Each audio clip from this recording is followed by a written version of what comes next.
Long before pyramids touched the sky, there were gods. Among them was one who brought light to the people and who would suffer the first betrayal in history. His name was Osiris. Osiris, son of Nut and Jeb, was the god of life and fertility. He taught men to farm, to build, to worship. Egypt flourished under his reign. But where there is light, there must also be shadow. Osiris' brother, Set, ruled over the barren desert, chaos and storms. He was strong, fierce, feared, but he was never loved. And envy grew within him, like a fire that could not be put out. One night, Set prepared a plan. He crafted a magnificent chest, made of cedar wood and covered in gold. Its shape? Perfectly designed for Osiris.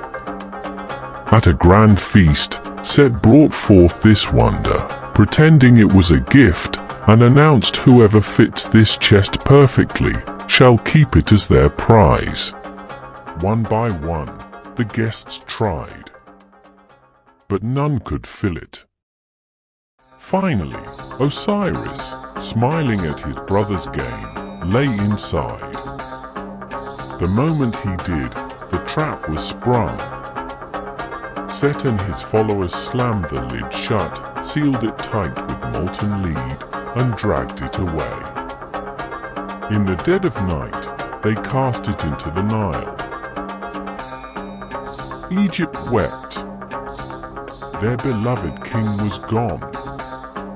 The Nile carried him far from his people, and the land began to wither without his presence.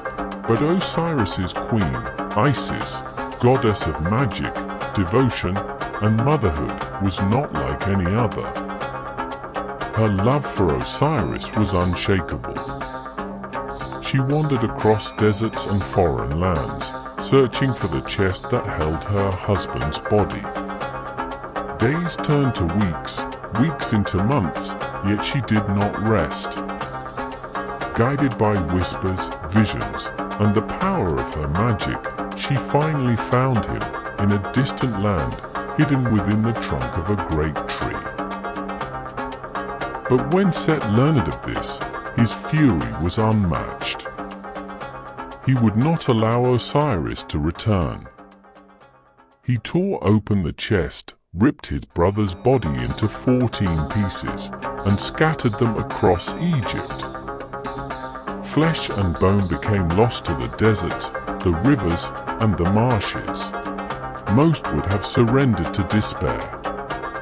But Isis, she did not. Piece by piece, she journeyed across Egypt, collecting the remains of her husband.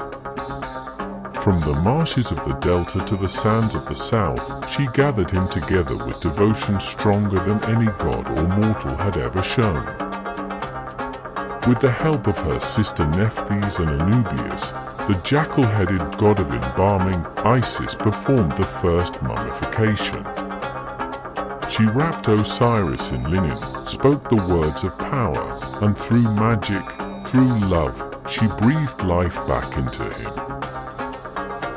But Osiris could not return to the world of the living. His body was whole, but his destiny had changed. He became lord of the underworld, king of the dead, seated on a throne in the realm of Duat, where every soul would one day journey. Before his departure, Osiris and Isis conceived a child. Horus, the falcon-headed god. He was born to avenge his father and reclaim Egypt from Set's chaos. And though his battles with Set would rage for generations, Osiris' legacy endured. For from his death, life was reborn. The Egyptians saw this cycle, death and resurrection, in the flooding of the Nile, in the growth of their crops, in the eternal rhythm of nature. Osiris was not only a king who died, but a god who returned. To them, he became hope itself, the promise that death was not the end, but a gateway to eternity. This was the legend that shaped Egypt for thousands of years. And even now, his story lives on.